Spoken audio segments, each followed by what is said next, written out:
Halo, Assalamualaikum warahmatullahi wabarakatuh. Teman-teman, bagaimana kabarnya? Saya harapkan teman-teman dalam keadaan sehat ya. Dan kalau di sini saya lihat, alhamdulillah kita semuanya masuk ya. Kita jumlahnya 20 dan di tetap Zoom ini semuanya sudah 21, artinya kita semua sudah dapat hadir ya, alhamdulillah. Nah, tak lupa juga saya selalu mengingatkan teman-teman untuk tetap jaga kesehatan, ya, sehingga kita bisa bertemu setiap minggu melalui aplikasi Tatap Maya seperti ini. Nah, lanjut ya teman-teman ya. Di mata kuliah pembelajaran matematika di SD, ini kita membahas bagaimana cara kita untuk mengajar di tingkat SD, bukan berarti apa teori di sini teman-teman semuanya belum paham ya, tidak, hanya saja bagaimana cara dalam bentuk pengajarannya saja. Nah, saya akan share screen ya teman-teman ya. Oke.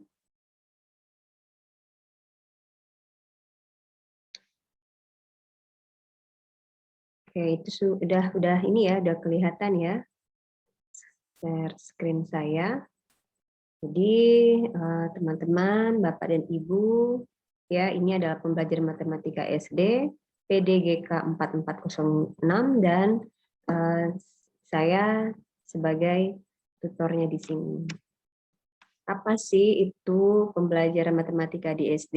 Nah, ya sesuai dengan kompetensi umumnya, ya teman-teman diharapkan dapat mengenal dan mengetahui kecenderungan dan ragam model pembelajaran matematika masa sekarang, serta mampu juga menggunakan dalam pembelajaran matematika di SD yang sesuai dengan kurikulum yang berlaku, serta mampu mengendalikan diri sebagai guru matematika yang profesional di sekolah dasar.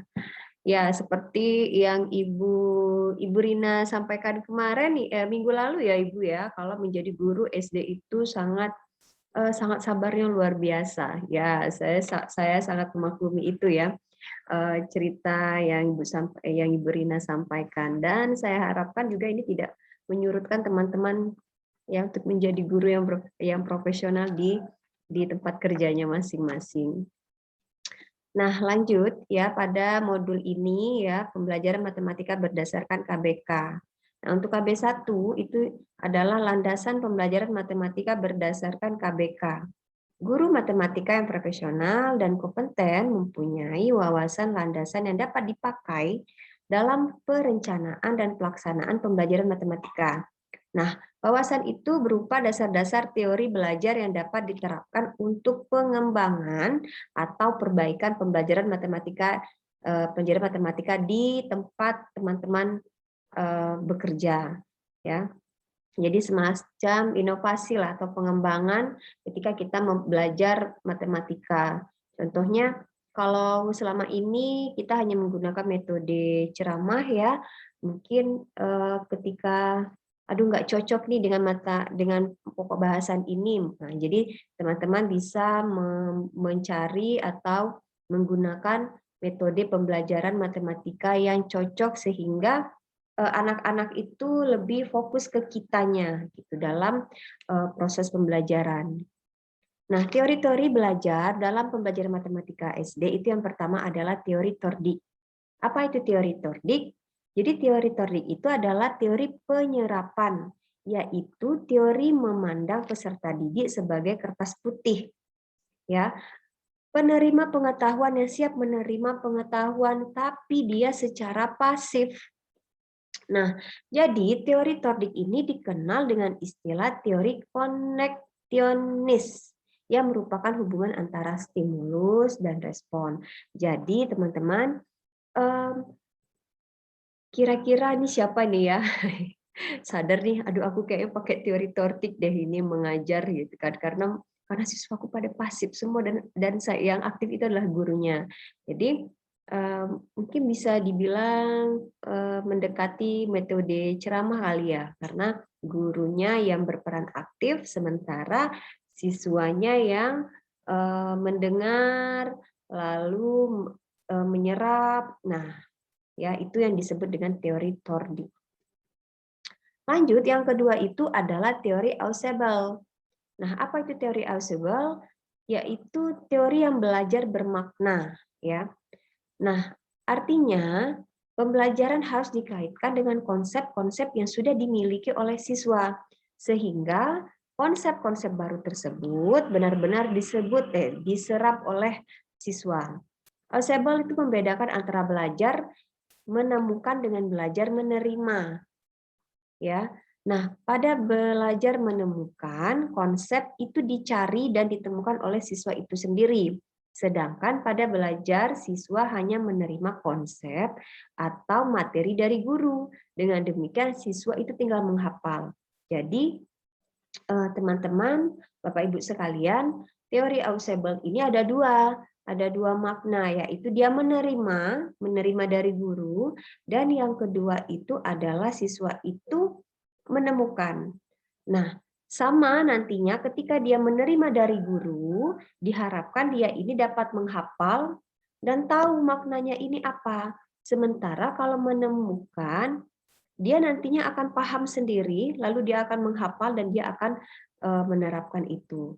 Contoh ya, ketika kita menjelaskan anak-anak 1 tambah 1 itu sama dengan 2. 1 ditambah 1 itu sama dengan 2. Artinya itu kan dia menerima. Nah, ketika kita memberi latihan, nah jawabannya mereka kan cari sendiri. Nah, itu baru penemuan dan nanti akan dia terapkan ketika dia menemukan soal-soal berikutnya. Lanjut, itu adalah teori Jean Piaget. Nah, teori ini ya ada 4 periode ya, teman-teman Bapak Ibu. Yang pertama adalah periode sensori motor, itu usianya 0 sampai 2 tahun, dan perkembangannya adalah anak tersebut melalui interaksi fisik, ya, baik dengan orang ataupun dengan benda. Skema-skema yang terbentuk refleks-refleks sederhana seperti menggenggam, menghisap, nah, terus melompat, dan lain-lain sebagainya ya. Itu adalah sensori motor yang ada di usia 0 sampai 2 tahun periodenya. Lanjut, di sini ada periode praoperasional. Ya, itu di usia 2 sampai 6 tahun. Nah, anak mulai menggunakan simbol-simbol untuk merepresentasi dunia lingkungan secara kognitif.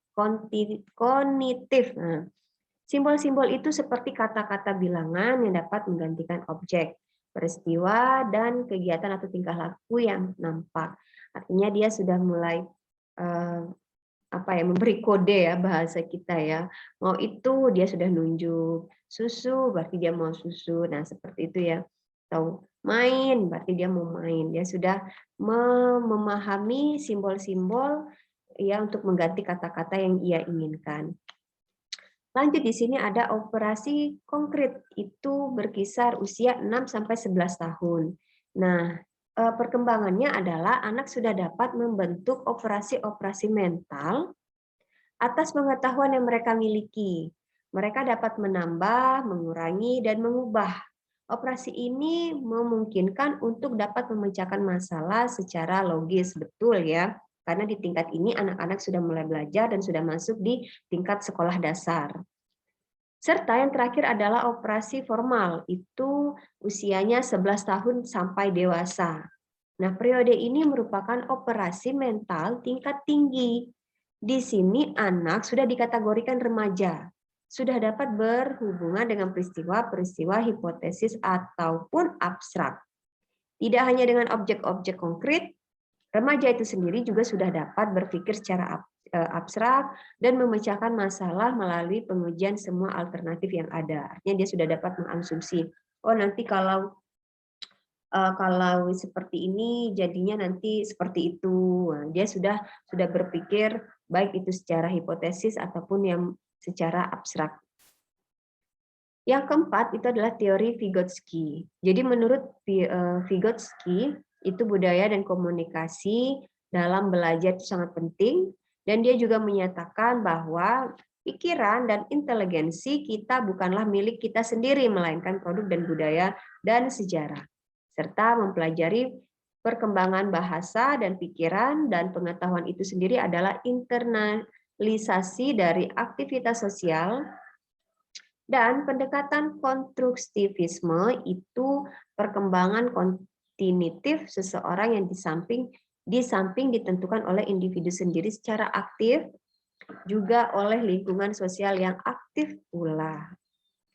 Yang kelima itu adalah teori Jerome Bruner, yaitu teori belajar kognitif.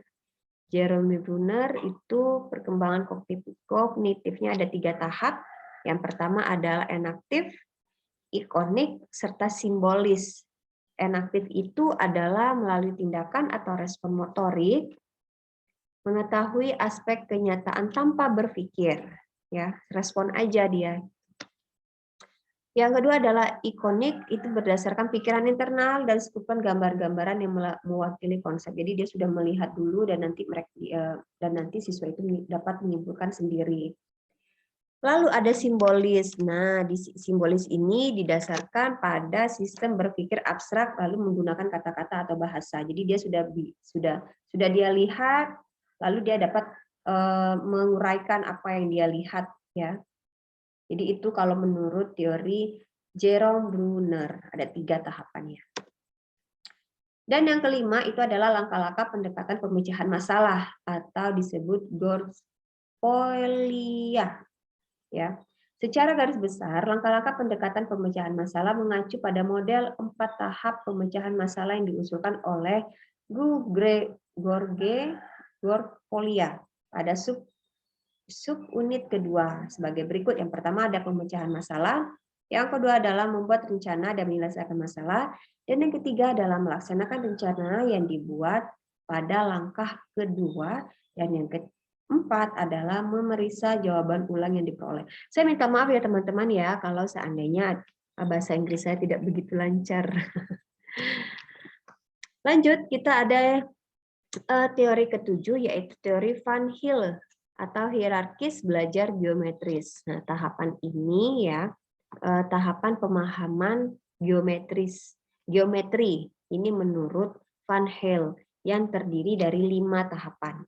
Yang pertama tahap pengenalan, yang kedua adalah tahap analisis, yang ketiga tahap pengurutan, yang keempat tahap deduksi, yang terakhir adalah tahap keakuratan.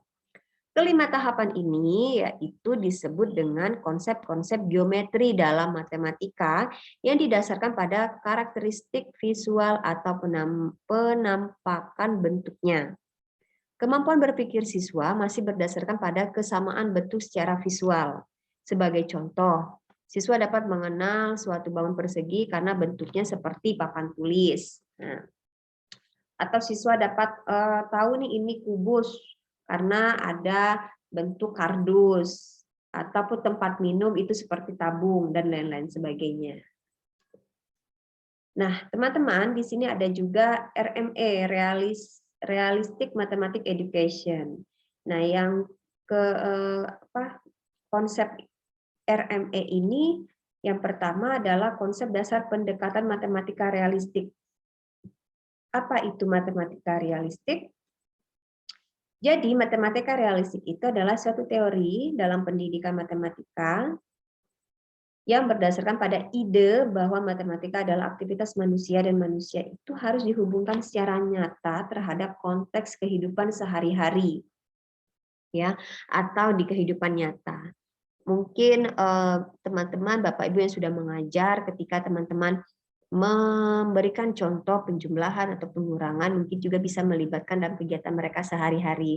Contoh, Ani, kalau kamu punya 3 permen, lalu 1 permen yang kamu kasih sama adikmu, berapa lagi permennya? Nah, itu adalah contoh dalam kehidupan sehari-hari mereka ya, sangat sederhana. Nah, hanya saja karakteristik RME ini ada 4 bagian juga ya menurut Suryanto, itu di tahun 2007. Yang pertama adalah masalah kontekstual yang realistis.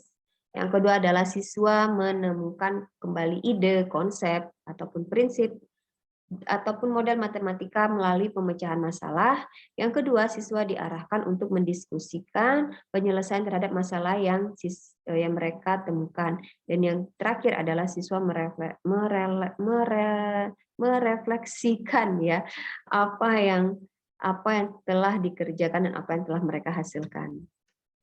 Dan yang terakhir adalah peta konsep ya teman-teman Bapak Ibu. Nah, jadi di sini ketika kita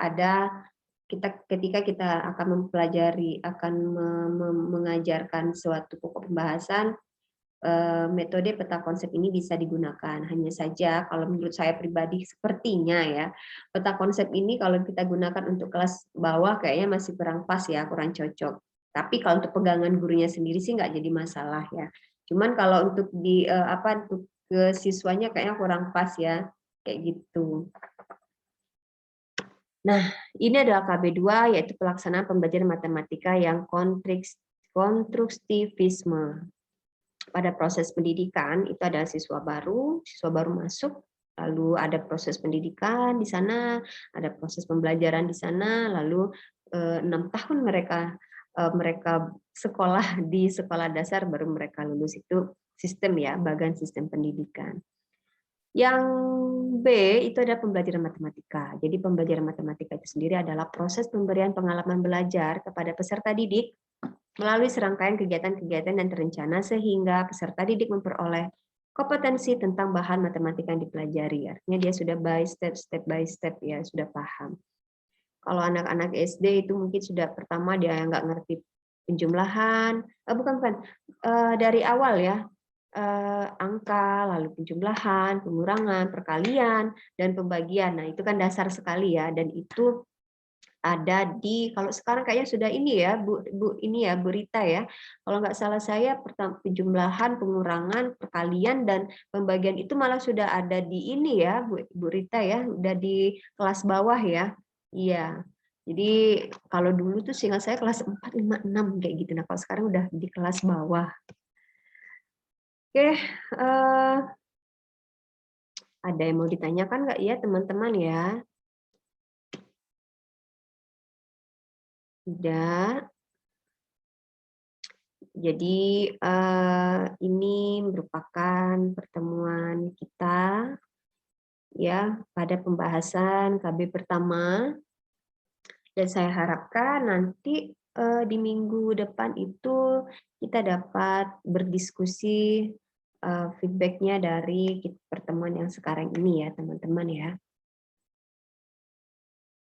Oke, ada yang mau ditanyakan ini teman-teman bagaimana?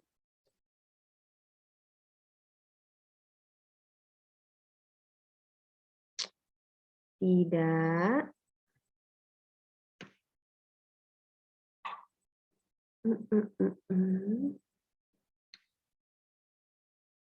Oke, kalau tidak ada yang mau ditanyakan, jadi teman-teman sekali lagi saya harapkan minggu depan itu kita akan membahas tentang media dan bahan manipulatif dalam pembelajaran matematika. Jadi di sini ya teman-teman, saya harapkan membawa satu bahan ya, satu bahan media pembelajaran matematika apa aja lah kayak gitu. Dan pokok pembahasannya juga bebas. Ya, cari yang sederhana mungkin dan nanti akan kita presentasikan satu persatu itu di minggu depan ya. Mungkin itu saja pengantar dari saya akhiri. Tetap jaga kesehatan ya sekali lagi agar kita bisa bertatap muka di minggu depan di tatap maya seperti ini. Oke, jaga kesehatan, banyak-banyak istirahat dan makan makanan yang sehat. Saya akhiri ya teman-teman ya. Wassalamualaikum warahmatullahi wabarakatuh.